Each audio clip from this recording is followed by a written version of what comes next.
Il presidente di Ecogreen, Marcello Giavarini, è stato protagonista di un'intervista su Milano Finanza, uno stralcio.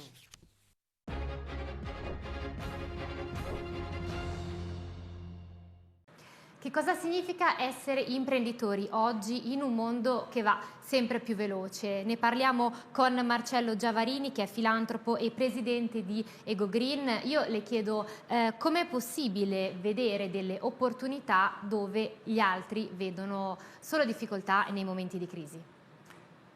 Io dico che le opportunità passano sempre davanti agli occhi di tutti, o tutti gli imprenditori. Sta appunto nell'imprenditore avere quella visione di riuscire a vederle.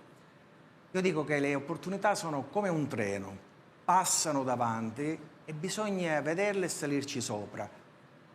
Ma oltre a essere bravi a salirci sopra, a vedere le opportunità, il treno va avanti. Bisogna avere una visione, guardare sempre con uno sguardo positivo oltre, perché sennò va a finire che il treno poi si ferma e l'imprenditore scende.